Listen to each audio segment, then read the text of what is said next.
Hello, I'm Claire and I'm here to help you get better at ballet. Although today we are talking about something that can actually help you in life in general. Okay, so today I actually have a double celebration. I am celebrating 10 years of teaching ballet in England. I was very lucky 10 years ago. We'd just moved back to the UK and I auditioned for the Haslam Dance Studios in Herne Bay. And I have been teaching there since then. I'm ever thankful that Anna Morgan saw my teaching and thought, oh, yes, she's the person for us. And I have been on the team ever since and absolutely love it. And I had the privilege of watching one of the dancers who was actually in that audition class perform professionally this Christmas. I was so proud of her.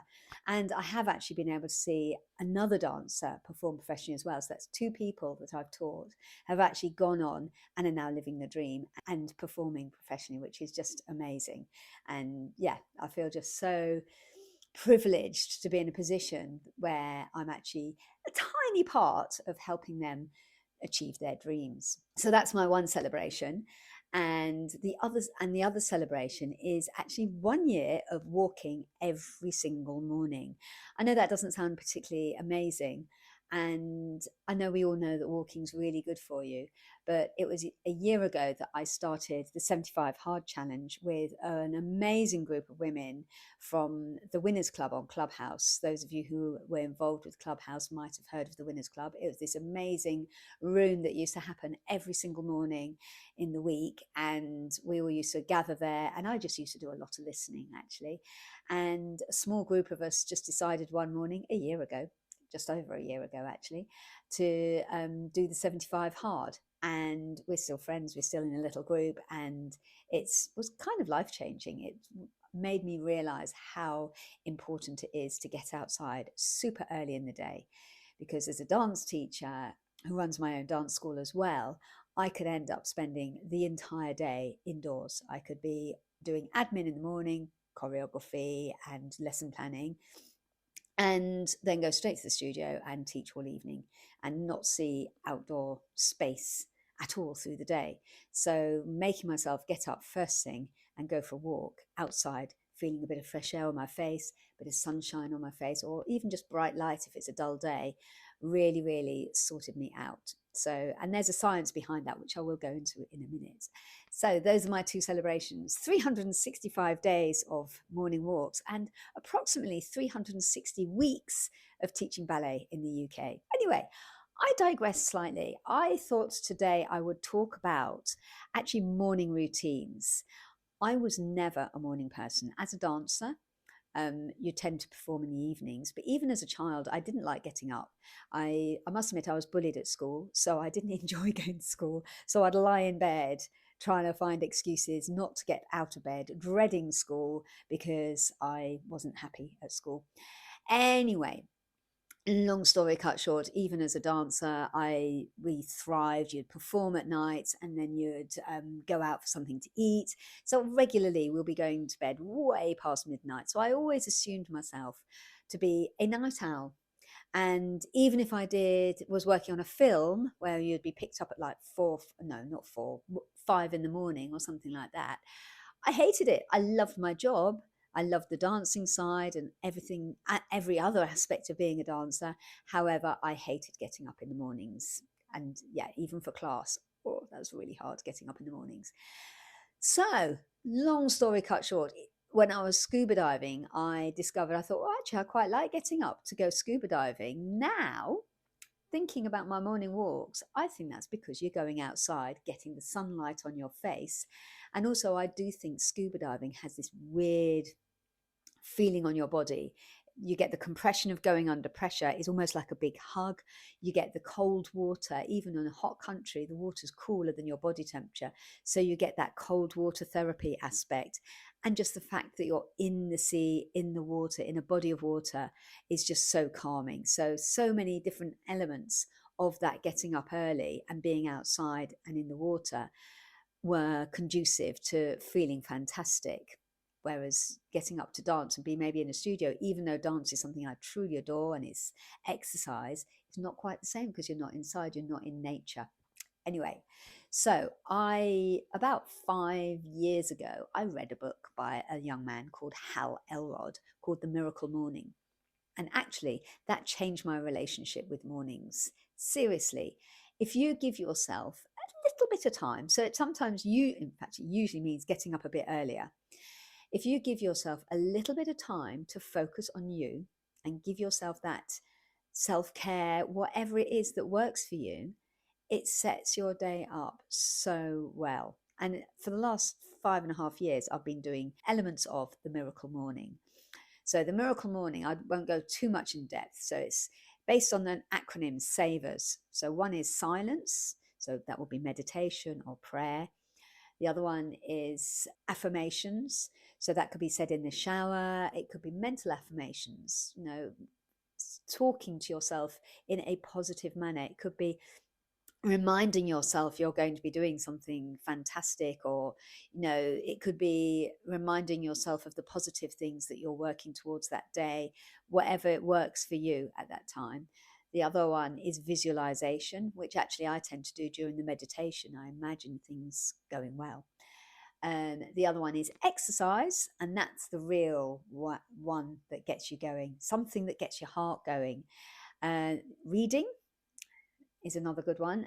Since starting Miracle Morning, I don't know how many books I've read, but I've started reading again. I've always loved reading. I never read. Yeah, while I was working professionally, I never read. I never felt I had time to read, except when I was reading the Harry Potter books. I found time. I'd be in my dressing room in costume, reading right up until they called beginners to the stage. But other than that, I hadn't read anything for pretty much my whole professional life, except when on holiday. So I started doing the Miracle Morning and started reading a little bit every single morning. And it sets you up. I've learned so much. I feel stronger. I feel happier because I've done something I enjoy in the morning. And the last one is scribing. And that's basically writing or journaling. I must admit, I've always been an advocate of writing. I've always enjoyed journaling. But again, in recent years, certainly since leaving the dance world, I'd stopped journaling. Just felt I didn't have time.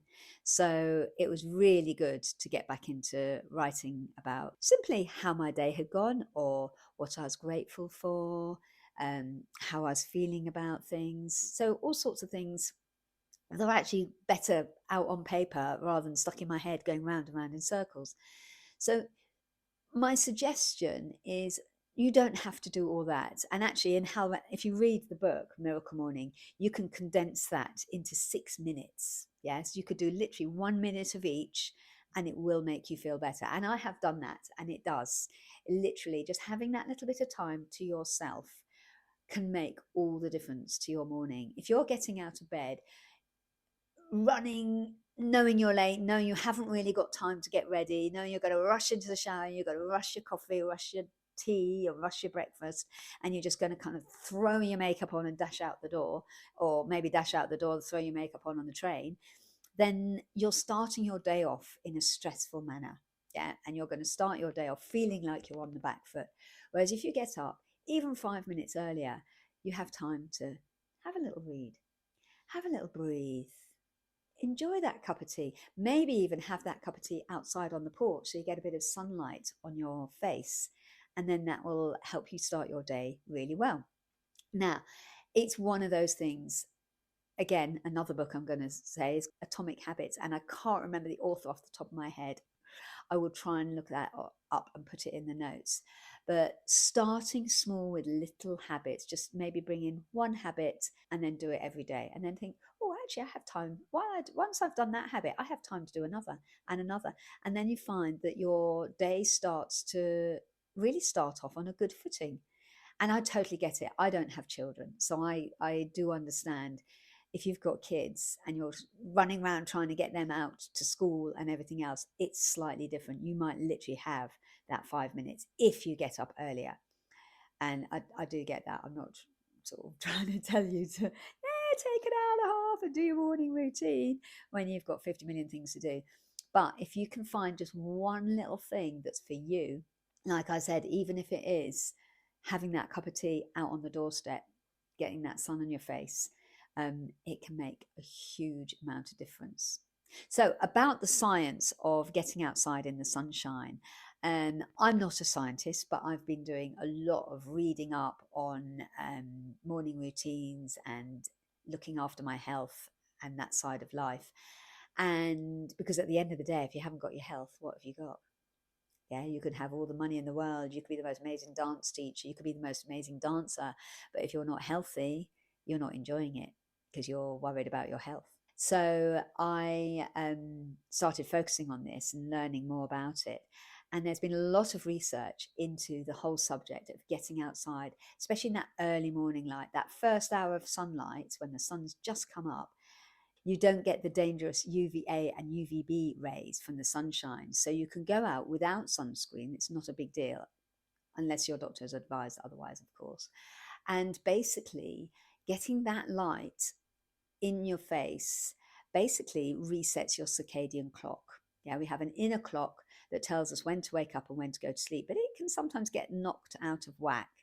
And by doing that first thing in the morning, so I suggest maybe the first thing you try and do is just get outside first thing in the morning. Yeah, try and get up 5 minutes early, go outside, get a little bit of fresh air. I don't have a garden, so I know what it's like not to have a garden, but if you can walk to the end of the road and back again, 5 minutes, and that will reset your circadian clock. So come 11 o'clock, you'll start to feel tired, or roughly 12 hours later, you'll start to feel tired. You'll start to wind down naturally so that your body's then prepared to sleep. So you have a good night's sleep to do it again the next day. And that whole other theory is being in nature, hearing birds sing, all those elements will really, really help make you feel better. There's been a study that says that if you hear birds singing, you can feel better for the next 6 hours. It can actually affect your mood for the next 6 hours. So get out, listen to those beautiful robins singing, because they're the ones that keep singing all through winter, and enjoy. So, yeah, a really big way to help sort your day out and help you sort your life out is to think about how you get up in the morning, think about how you start your day, and try your best to try and start it on a good footing. I discovered this actually when I was at college, and I decided to forget it for nearly 40 years before implementing it now. I remember when I was at college, I injured my knees, and thankfully, my teacher at the time recommended the physio of what is now the English National, is the Festival Ballet Company.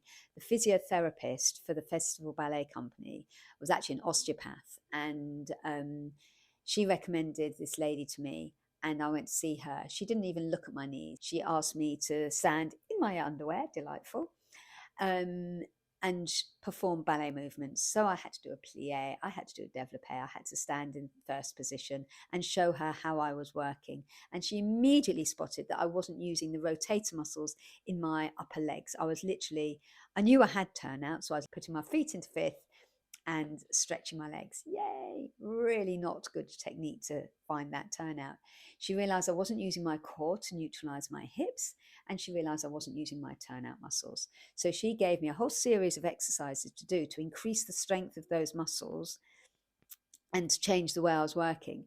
And the only time I had to do those muscles was at 6:45 in the morning. Everyone else, I was living in a hostel at the time in Hampstead. If you were a dancer in the 80s, you might know where I was. Most of us were dancers living in that hostel. And that's another story.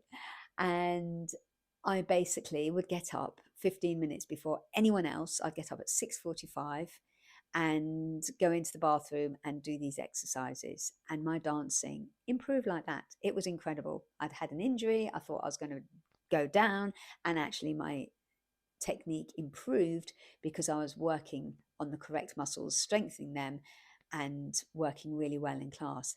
And because I've been getting up earlier, I actually found it easier to get up at 5:45 than at 7. So obviously was working well with my own sleep rhythms. And I just found I had more energy in class.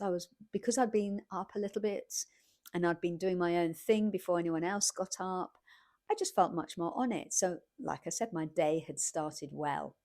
Of course, then I forgot it, like I said, for nearly 40 years and became a night owl for 40 years.